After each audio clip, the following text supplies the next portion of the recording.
계속해서 삼손이라고 하는 한 인물을 함께 성경을 통해 나누고 있는데요. 여자의 입술은 참 조심해야 돼요.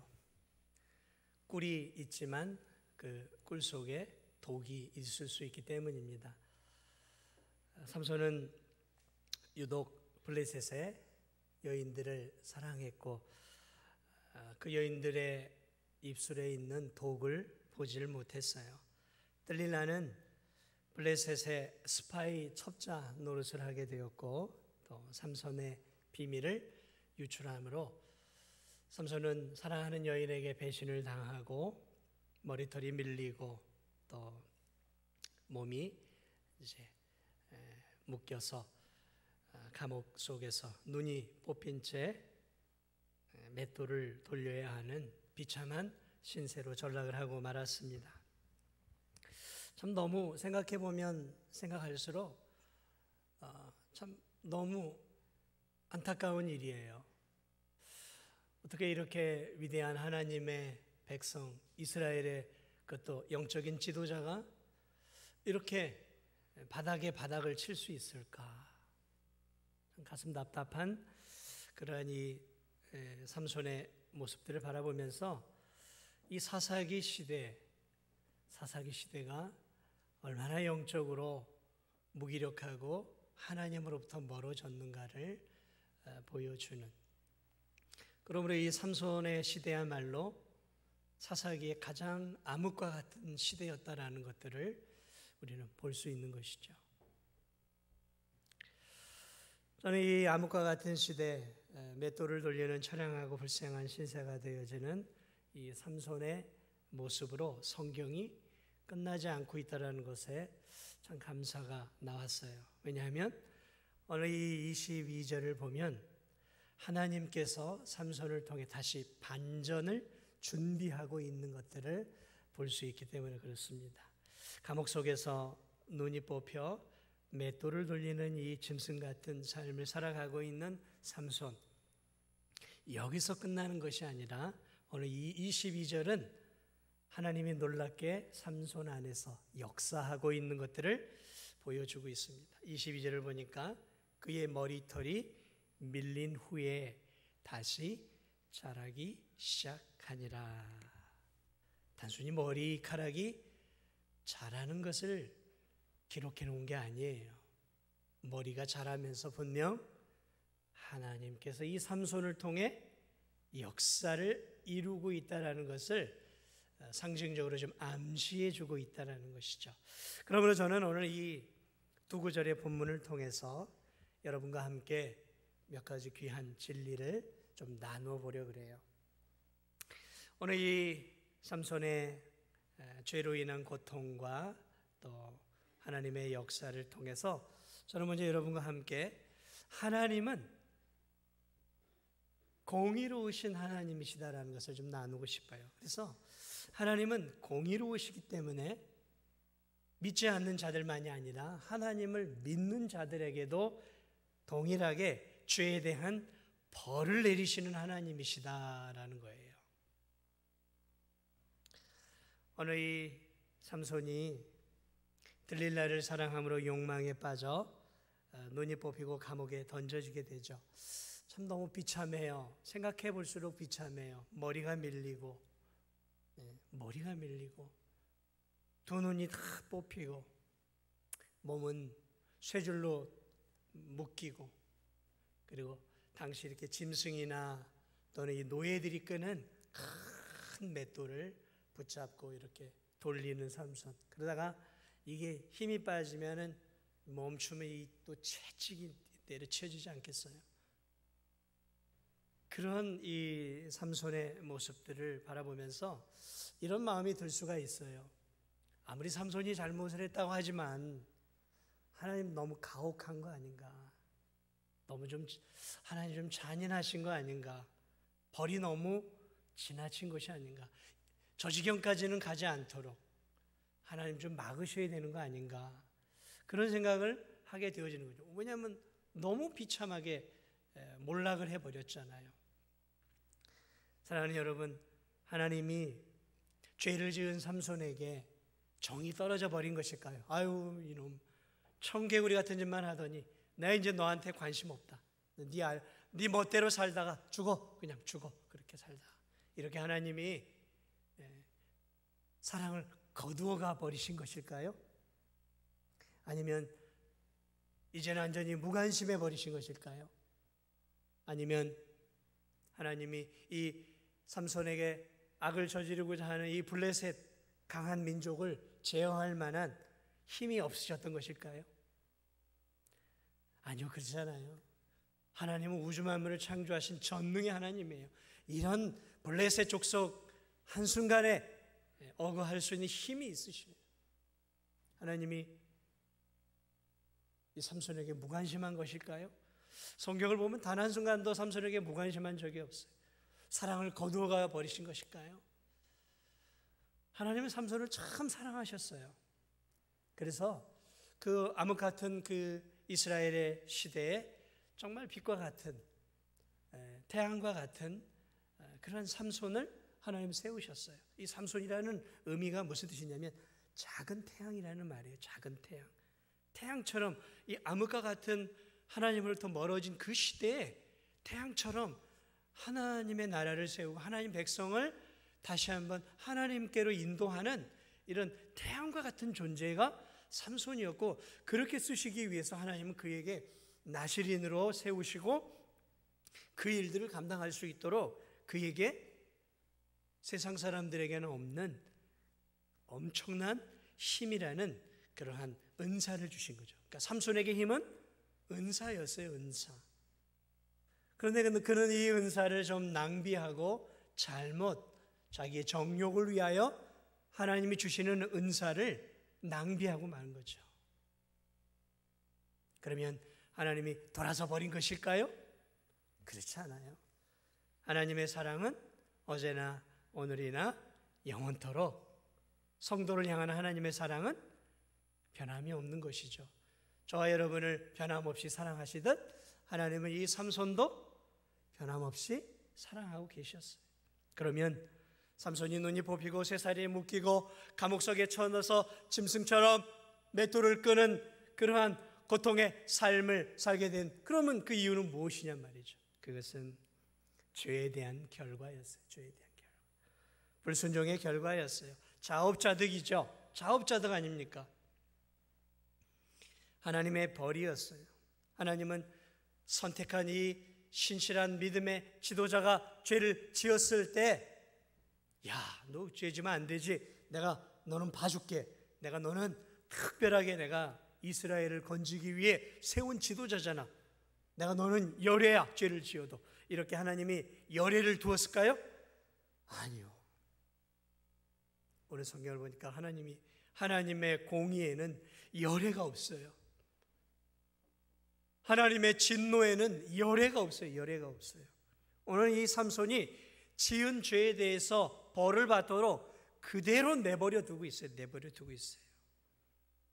특별한 사람이지만, 특별한 사랑을 주었지만, 하나님이 죄를 지은 삼손에 대해서는 벌을 받도록 그대로 내버려 두셨다는 것이죠. 사랑하는 여러분, 하나님은 자신의 자녀들이라 할지라도, 아무리 사랑하는 자녀들이라 할지라도 죄를 지으면 벌을 내리시는 하나님이세요. 하나님은 하나님을 믿지 않는 이 세상 사람들이 죄를 지을 때도 벌을 내리셔요. 이 세상에서도 내리세요. 앞으로 이제 마지막 심판 때가 있지만 이 세상에서도 벌을 지으면 그것을 다 이렇게 참으시는 게 아니라 벌을 내리셔요. 그런데 하나님이 유독 하나님의 자녀들이 죄를 지으면 그거 묻어두거나 모른 채 하시거나 덮어두지 아니하시고, 하나님의 자녀들이 지은 죄는 날카롭게 다 드러내셔서 벌을 내리시는 하나님이에요. 우리는 반대로 생각하죠. 우리가 하나님을 믿는 자녀고 십자가의 법의 피로 구원을 받은 하나님의 자녀이니까 하나님이 세상 사람들, 믿지 않는 자들이 지은 죄들은 낱낱이 벌을 내리시겠지만 그래도 나를 사랑하시고, 그래도 내가 직분도 받고, 내가 30년, 40년, 50년 신앙생활하고, 그래도 내가 하나님 앞에 잘 섬기기도 하고 봉사도 하고 이렇게 살았으니까 하나님이 나는 좀 때때로 이렇게 눈도 감아주시고 열애도 시켜주고, 그래 내가 너는 특별히 사랑하잖아 하고 우리의 죄를 쓱 모른 채 해주실 거라고 생각하잖아요. 그래서 담대하게 죄도 짓고 용기 있게 죄악된 삶도 살고, 그렇죠? 하나님이 우리의 죄를 싹 모른 채 하시는 그런 하나님이실까요? 아니요, 그렇지 않아요. 반대예요, 반대. 하나님은 하나님을 더 잘 믿는 성도들의 죄를 결코 그대로 내버려 두지 않으세요. 작은 죄 하나까지도 끄집어내서 그것을 드러내서 거기에 대한 벌을 주시는 그런 하나님이세요. 오늘 이 성경이 그것을 말하고 있어요. 우리 같으면 이 삼손 같은 죄는 조금 큰 일을 해야 될 사람이잖아요. 그러니까 좀 덮어둘 수 있잖아요, 우리의 입장에서는. 그런데 하나님은 그렇지 않아요. 반대라는 것이죠. 사랑하는 여러분, 하나님은 이 세상을 공의로 다스리시는 하나님이에요. 공의로 다스리시는 하나님. 여러분, 이 세상도 공의가 무너지면 세상이 아비규환이 되어지고 무질서해지는 거예요. 그래서 여러분, 이 세상이, 이 대한민국이 잘 이렇게 가려면 경찰이 살아있어야 돼요. 경찰이 공의로워야 돼요, 경찰력이. 그리고 검찰이 공의로워야 되고요. 그리고 마지막으로는 판사들이 공의로워야 되는 거예요. 경찰이 여러분 공의롭지 못하면 세상이 어떻게 되겠습니까? 경찰이 나쁜 짓을 한 사람들을 잡아들이는데 자기 멋대로 이렇게 자기 마음대로 잡아들이면 어떻게 되겠습니까? 뇌물을 받고 돈을 받고 죄를 지은 자들을 다 눈 감아주면 여러분 이 세상이 어떻게 되겠습니까? 검찰이 기소를 해야 되잖아요. 지은 죄에 대해서 판사에게 기소를 해야 된단 말이죠. 그런데 뇌물을 받고 뭐 자기가 아는 사람들이라고 다 해서 눈 감고 약하고 힘없고 돈 없고 백 없는 사람들, 그런 사람들의 죄만 드러내서 기소를 하면 여러분 이 세상이 어떻게 되겠습니까? 판사가 예를 들어 돈을 먹고 또 이 사람 저 사람 안다고 힘없고 약하고 나하고 상관이 없는 사람들의 죄는 정확하게 형량을 탁탁 5년, 10년 탁탁 내리면서 내 가족이고 내 친도 내 동창이고 그리고 같이 직장도 같이 다녔던 내 친척이고 친구고, 그래서 10년을 형량을 내려야 되는데 친하고 아는 사람이고 돈을 받은 사람들에게는 5년, 3년만 내리면 여러분 그 사회가 어떻게 되겠습니까? 무법사회가 되는 거예요. 엉망진창의 사회가 되어지는 것이죠. 그래서 여러분 저런 후진국들의 특징이 뭐예요? 후진국과 선진국의 차이는 얼마나 그 사회가 공의가 살아있느냐에 달려있는 거예요. 공의가 얼마나 경찰력이, 검찰이, 판사들이 정의롭고 공의롭냐에 따라서 사실은 선진국과 후진국의 차이가 정확하게 드러나는 거예요. 하나님은 공의로우신 하나님이에요. 그래서 하나님은 믿지 않는 세상 사람들만이 아니라 자신을 믿는 자신의 자녀들에게도 엄격한 공의의 잣대를 대시는 하나님이에요. 이 삼손을 보세요. 저 같으면 이렇게 못하겠어요. 제 자녀라면 이렇게 못할 것 같아요. 그런데 하나님은 자신의 자녀고 자신의 백성을, 죄를 지은 백성을 아주 처절하게 심판을 받도록, 벌을 받도록 내버려 두고 있다는 것이죠. 그러므로 사랑하는 여러분, 하나님을 오해하지 마세요. 하나님은 사랑의 하나님이야. 하나님 나를 얼마나 사랑하시는데, 그러니까 내가 이 세상 속에서 슬쩍 거짓말도 좀 하고 슬쩍 속이기도 하고 살짝 하나님이 기뻐하지 않는 삶을 살아도 하나님은 내 편이시고 하나님은 나한테는 자비로우실 거야. 여러분, 그렇게 하나님 생각하지 마세요. 하나님은 우리가 생각하는 그런 하나님이 아니에요. 하나님은 공의로우셔서, 얼마나 공의로우신지, 하나님은 자신의 독생자까지도, 그분이 죄가 없지만 그분이 우리의 죄, 인류의 죄를 짊어지신 죄인이 되시자 하나님은 영원부터 함께 하셨던 독생자 예수 그리스도에게 십자가에서 그 진노를 다 퍼부으시잖아요.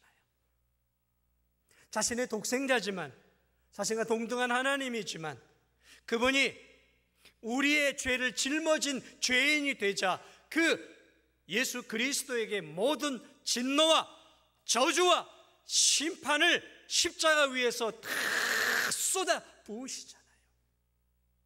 여러분, 이게 하나님이에요. 이게 하나님이에요.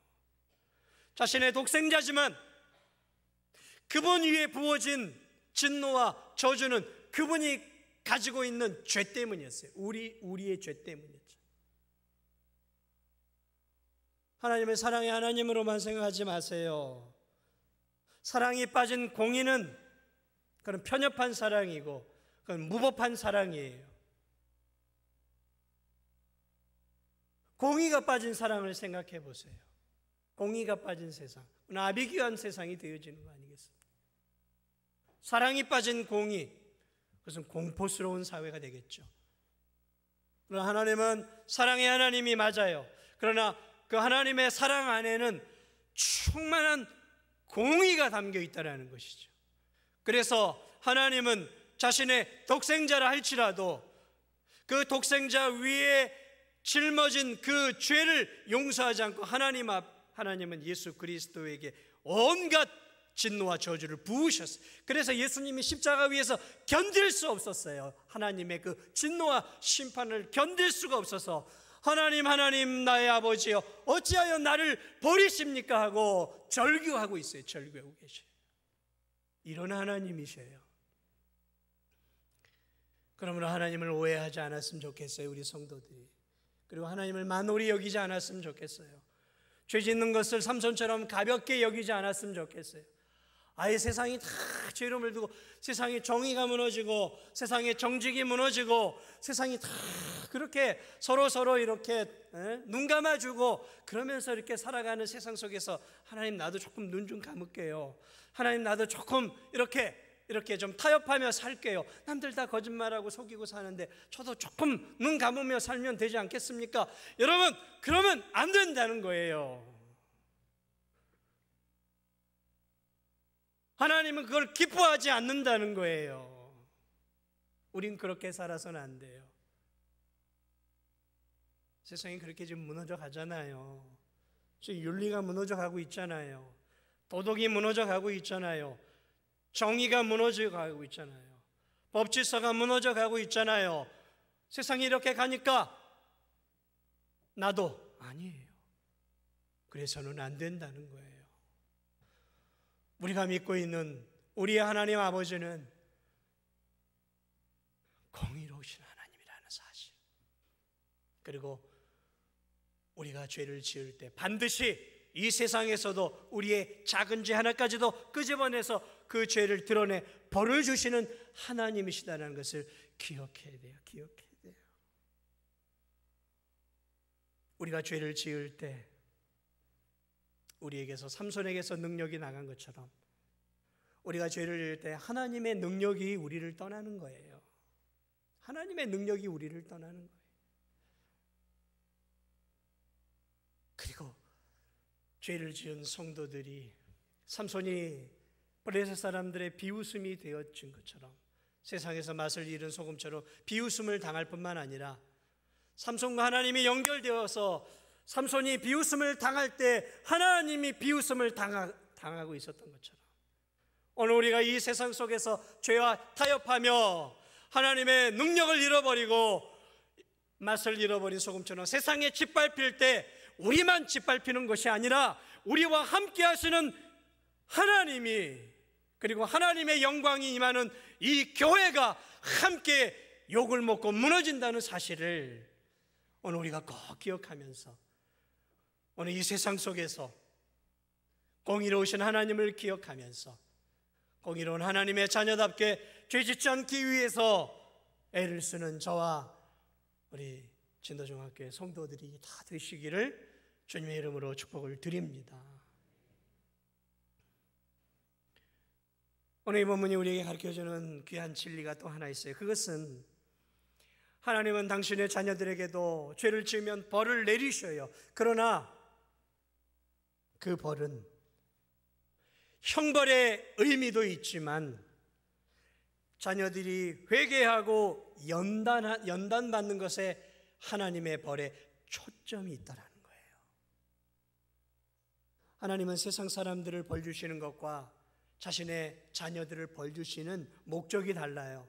똑같이 형벌의 의미가 있지만 하나님은 세상 사람들에게 주는 벌은 형벌 그 자체예요. 죄 지은 것에 대한 벌이에요. 그러나 하나님의 자녀들이 이 땅에서 죄를 지을 때 벌을 주실 때에는 더 큰 목적을 갖고 벌을 내리셔요. 형벌을 주셔요. 어떤 목적일까요? 그것은 회개에 초점을 맞추고 계세요. 성도들의 회개, 그리고 성도들의 연단, 그리고 성도들의 영적 성숙에 하나님은 형벌에 초점을 맞추고 있다는 거죠. 이 삼손을 보세요. 만약 죄를 지은 형벌의 목적을 두었으면 하나님은 빨리 삼손을 죽이셨을 거예요. 블레셋 사람들을 통해. 그런데 이런 고난의 시간들을 삼손에게 지금 주고 있잖아요. 삼손에게는 그 시간들이 너무 고통스러웠을 거예요. 그래서 하나님의 자녀이고 저 이스라엘의 지도자로 20년이라는 세월을 이스라엘의 영적인 행정적인 지도자 아니에요. 지도자 아니에요. 그런 그가 맷돌을 돌리고 앉아있어요. 삼손의 마음은 얼마나 찢어지는 아픔들로 가득하겠습니까? 그런 그 죄를 짓는 가운데서 오만 가지 생각이 다 들었겠죠. 내가 왜 저 블레셋 저 들릴라의 저 달콤한 입술에 빠져버렸을까? 내가 저 치마폭이 뭐가 좋다고 저 치마폭에 빠져버렸을까? 내가 왜 이렇게 지혜롭지 못했을까? 나를 속이려고 하는 저 여인에게 왜 내가 내 사랑을 다 주었단 말인가? 그러면서 그 여인에 대한 복수심이 불타오르지 않았겠어요? 그런 마음도 있었겠죠. 그리고 자기를 그냥 단칼에 죽이지 않고 눈을 뽑고 묶어서 짐승처럼 대접하고 있는 저 블레셋 사람들에 대한, 나를 이토록 수치스럽고 모멸감을 주는 저 블레셋 사람들에 대해서 언젠가 내가 기회가 되면 복수해야 되겠다는 그 복수심이 그의 마음속에 일어나지 않았겠어요? 그러나 여러분, 그런 마음만 들었을까요? 삼손은 하나님의 사람이었잖아요. 저와 여러분과 똑같은 하나님을 믿는 그 삼손이 그 맷돌을 돌리고 채찍을 맞고 짐승처럼 대우를 받는 그 고통스러운 시간 속에서 그는 무엇을 생각했을까요? 어떤 생각을 했을까요? 그 감옥 속에서, 감옥 속의 깊은 감옥 속에서 그가 잠을 들려고 할 때 잠이 왔겠어요? 무슨 생각이 들었겠어요? 그는 자신의 인생을 쭉 돌아보는 시간들을 가졌을 거예요. 분주했던 삶 속에서는 깨닫지 못했던 자신의 인생을 그 고통의 한복판 속에서 쭉 돌아보며 하나님께서 자신에게 베풀어 주신 은혜를 생각했을 거예요. 자신을 어떻게 쓰시고자 하는 하나님의 은혜를 생각했을 거예요. 그런데 그 은혜를 자신이 감당하지 못하고 세상의 욕망에 가득 차서 하나님이 사랑하지 말고 결혼하지 말라고 하는 저 이방 여인들에게 마음을 빼앗긴 것이 한두 번이 아니었잖아요. 한두 번이 아니었죠. 그러한 자신의 모습들을 돌아보면서 그는 가슴을 치며 후회의 눈물을 흘렸을 거예요. 가슴을 치며 회개했을 거예요. 그렇지 않았겠습니까? 하나님, 잘못했습니다. 내가 이렇게 이 모양 이 꼴로 떨어진 것은 내가 청개구리처럼 하나님 말씀에 반대가 되는 삶을 살았기에 이런 형벌과 고통의 시간들을 내가 자초했습니다. 하나님 하나님 용서해 주옵소서. 그의 눈에 뜨거운 눈물이 흐르지 않았겠습니까? 뜨거운 눈물이 흐르며 자신의 지나온 삶을 쭉 돌아보며 지은 죄를 하나님께 회개하는 회개의 시간들을 그는 분명히 가졌을 거예요. 분명히 가졌을 거예요. 그러면서 하나님 베풀어 주신 그 은혜를 배은망덕하게 사용한 그 자신의 삶을 되돌아보면서 하나님 앞에 엎드려 기도하지 않았겠어요? 하나님, 한 번만 더 은혜를 주신다면 내가 이렇게 살지는 않겠습니다. 그러면서 그는 두 눈 멀쩡하고 두 다리 멀쩡하고 두 팔 멀쩡할 때는 하나님과 깊고 깊은 관계를 갖지 못했다가 눈을 잃어버리고 머리가 밀리고 하나님이 떠나간 뒤에야 비로소 다시 하나님을 가까이 하고 하나님과 그 고통스러운 감옥 속에서 비로소 하나님을 더 깊이 만나고 하나님과 교제하는 영적 회복의 시간들이 비로소 감옥 속에서 이루어지고 있었다는 것이죠. 그것을 어떻게 할 수 있을까요? 22절이 그 힌트를 주고 있는 거예요. 그의 머리털이 밀린 후에 다시 자라기 시작하니라. 그의 머리털이 밀린 후에 다시 자라기 시작하니라. 아니, 머리털 자라는 거 당연한 거죠. 저도 머리털이 매일 좀 안 자랐으면 좋겠는데 2, 3주 지나면 머리털이 자라 있어요. 그럼 할 수 없이 머리를 자르러 가야 된다. 뭐 머리털 자라는 게 뭐 특별한 거라고 성경이 기록해 놓겠어요. 그의 머리털이 자라고 있었다는 것은 그의 힘의 근원이 다시 회복되기 시작하고 있었다는 얘기잖아요. 그냥 생체의 리듬을 통해서 머리가 자라고 있었던 의미가 아니라 하나님과 그와의 은밀한 언약, 약속, 힘의 근원이 머리였다라는 거죠. 그런데 그 약속을 발설하고 하나님으로부터 멀어짐으로 머리가 밀리는 수치를 당했던 그에게 머리털이 자라고 있었다라는 그 의미는 이제 그가 이 감옥 속에서 하나님과의 만남이 회복되고 있었다라는 거예요.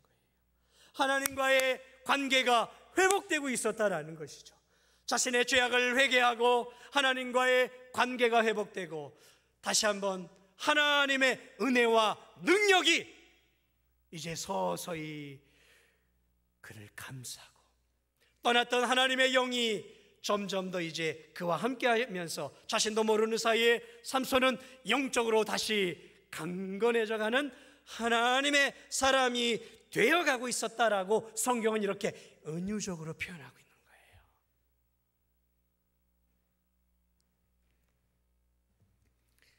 사랑하는 여러분, 그러므로 이 고통의 시간만은 아니었던 거예요. 비록 삼손에겐 육신적으로 고통의 시간이었을지 모르지만 놀랍게도 하나님은 이 시간들을 통해서 삼손을 회개시키고 다시 하나님께 가까이 오게 하시고 하나님의 사랑의 은혜를 경험케 하시고 다시 한번 하나님의 은혜를 힘입어 다시 한번 하나님의 일꾼으로 준비되어지는 은총의 자리였다라는 것이죠. 사랑하는 여러분, 우리가 때때로 이 삼손처럼 미련할 때가 많아요. 여러분, 죄를 지으면요 영적인 힘이 떠나가요. 기도해도 기도의 능력이 없어요. 여러분 경험해 보셨습니까? 내가 하나님이 기뻐하지 않는 삶을 살아가고 있으면 예배를 드려도 그 예배가 은혜가 안 돼요. 기도를 해도 기도가 응답도 안 되고 깊이 있는 기도가 안 돼요. 그렇지 않습니까? 그런데 언제 이 회복이 되어지면 뜨겁게 하나님께 회개의 눈물을 쏟고 그 고통의 순간에서 하나님께로 내가 회개하고 돌이키고 하나님의 은혜를 붙잡기 시작하면 그때 어떤 일들이 일어나요? 내 안에 하나님의 능력이 서서히 임하기 시작하는 거예요. 나도 모르는 사이에 기도가 회복이 되어지기 시작하고 예배가 회복이 되어지기 시작하고 삶이 회복이 되어지기 시작하는 거죠. 삼손이 그랬던 거예요. 그러면 사랑하는 여러분, 우리가 죄를 지었을 때 해야 할 첫 번째 빨리 회개하는 거예요. 그 자리를 빨리 박차고 일어서는 것이죠. 회개하는, 돌이키는 삶을 살아야 되는 거예요. 거기서 계속 머물러 있으면 여전히 세상 속에 짓밟힌 맛을 잃은 소금과 같은 삶을 살다가 끝날 수 있어요. 그러나 하나님은 이 삼손을 그대로 내버려 두지 않았어요. 돌이킬 수 있는 기회를 주셨어요. 그리고 그 삼손은 그 고통의 현장 속에서 하나님을 다시 뜨겁게 만나고 자신의 죄악과 죄악된 삶을 회개하고 하나님과의 영적인 관계를 회복하기 시작해요. 그러면서 그의 머리털이 자라기 시작하면서 함께 그의 믿음도 자라고 그의 영적인 능력도 자라고 성령의 은혜가 그 감옥 속에서 그를 사로잡기 시작하고 있었다는 것이죠.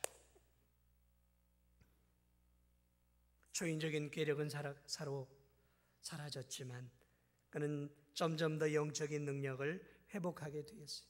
육신의 눈은 어두워졌지만 그의 영안은 육신의 눈이 있을 때보다 더 선명하게 하나님을 바라보고 하나님의 뜻을 바라보고 하나님의 계획을 바라보는 더 선명한 영적인 눈은 회복이 되었다는 것이죠. 욥이 자신이 당하는 고난 속에서 욥이 이렇게 고백을 하죠. 욥기 23장을 보면 그러나 내가 가는 길을 그가 아시나니 그가 나를 단련하신 후에는 내가 순금같이 되어 나오리라. 욥은 물론 삼손과 같은 자기의 죄 때문에 당하는 시련과 고난은 아니었어요. 그러나 그도 엄청난 고난과 시련의 한복판 속에서 그것을 단순한 시련과 고난으로만 바라보지 않았다는 것이죠. 그가 나를 단련하신 후에는 내가 순금 같은 신앙인으로 다시 나올 것이다 라는 믿음으로 그 고통의 시간들을 욥이 견뎌냈고 삼손도 그 고통의 시간을 고통의 시간으로만 보낸 것이 아니라 다시 한번 순금 같은 신앙의 시간들로 그 시간들을 사용하였다라는 것입니다. 그렇습니다. 죄로 인한 고통, 때로는 욥을 통해 주어지는 시련과 고통들이 우리에게도 주어질 수 있어요. 그러므로 그런 어려움들이 내 죄로 인한 것이든 그것이 다른 뜻이 있는 것이든 우리는 고통 속에서 그 고통 속에서 하나님을 원망하거나 하나님 왜 나에게 이러한 어려움을 주십니까? 왜 하나님은 나를 사랑하지 않으십니까? 왜 하나님은 이러한 어려움들을 제거하지 않으십니까? 라고 하나님께 우리가 어려울 때 원망하고 불평하고 하나님 앞에 투정하는 것이 아니라 그러한 어려움 속에서 나를 향한 하나님의 뜻, 하나님과 더 가까워지기를 원하시는 하나님의 뜻, 세상 속에서 잃어버린 영적인 눈을 다시 회복하기 원하시는 하나님의 뜻, 세상 속에서 성령의 능력을 잃어버리고 인간적인 힘으로 살았던 내가 다시 한번 성령의 능력으로 힘있기를 원하시는 하나님의 뜻, 세상 속에서는 세상의 좋은 것에 마음을 빼앗기고 물질을 빼앗기고 내 시간을 빼앗겼지만 하나님은 그 고통의 시간 속에서 내가 더 하나님을 가까이 하고 더 하나님과 교제하고 더 하나님과 친밀해지는 은혜의 시간들을 이 고통의 어려운 환경 속에서 나에게 기대하고 있다라는 그 하나님의 계획들을 저는 우리 성도들이 지금의 어려운 삶 속에서 그러한 하나님을 만나고 그 하나님의 뜻에 부합되는 영적인 능력을 다시 한번 회복하는 은혜의 성도들이 되시기를 주님의 이름으로 축복을 드립니다. 어려움은 어려움이 끝이 아니에요. 그 안에 나를 향한 놀라운 계획이 있음을 여러분 꼭 믿으시기 바랍니다. 삼손은 그러한 하나님의 뜻 안에서 다시 한번 세워지는 회복의 은혜를 경험하는 것을 우리가 보게 되어집니다. 사랑하는 여러분, 저는 이 본문의 말씀을 통해 하나님은 결코 자신의 자녀들을 버리지 아니하시는 참 사랑의 하나님이심을 다시 한번 확인하게 되어집니다. 여러분, 이 삼손,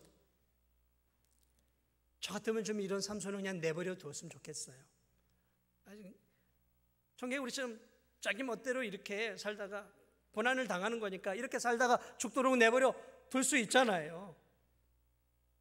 그런데 하나님은 그 삼손을 내버려 두지 않으셨어요. 버리시지 않으셨어요. 청개구리 같은 삼손이었지만 하나님은 이 삼손을 포기하지 아니하시고 끝까지 붙잡고 계시잖아요. 끝까지 붙잡고 계시잖아요. 돌아오도록 기회를 주시고 시간을 주시잖아요.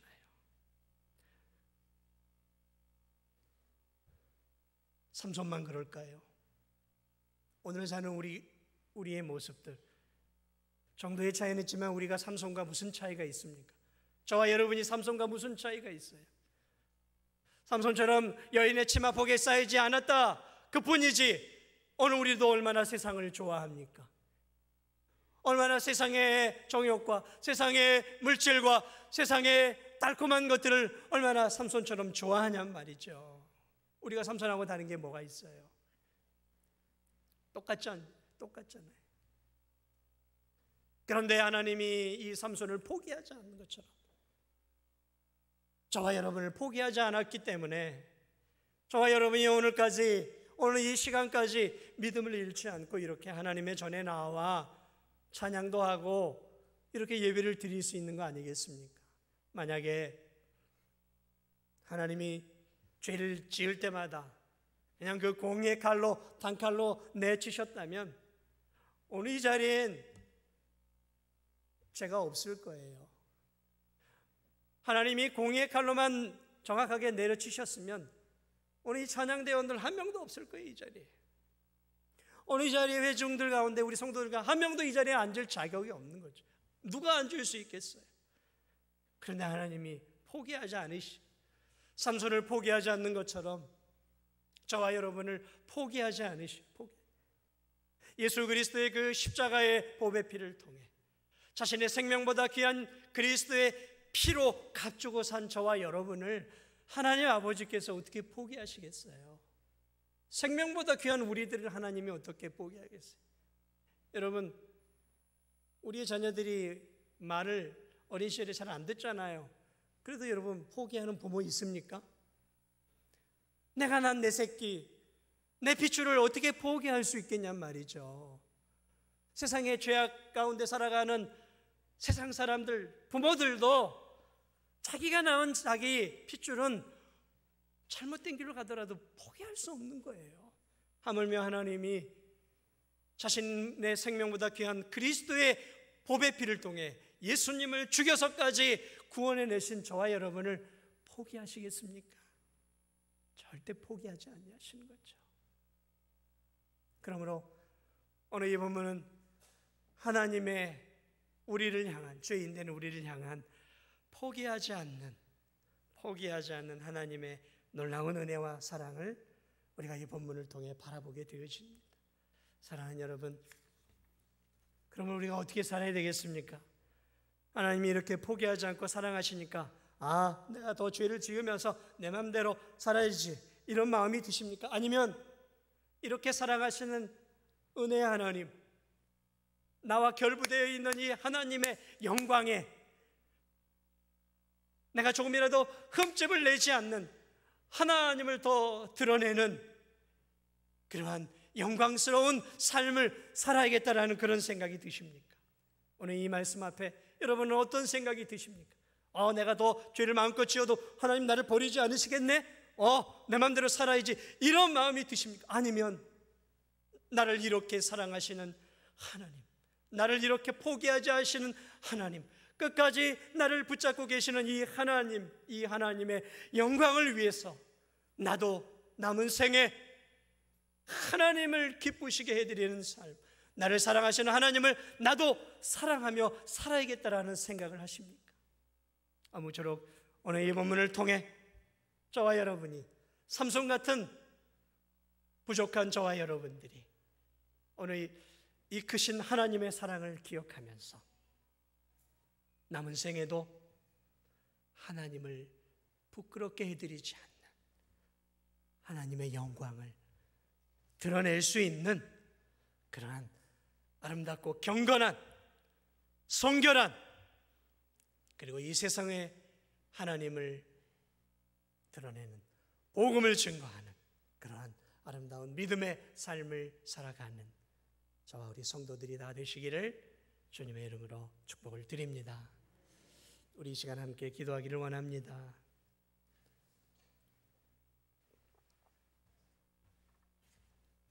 우리가 삼손과 뭐가 다르겠어요?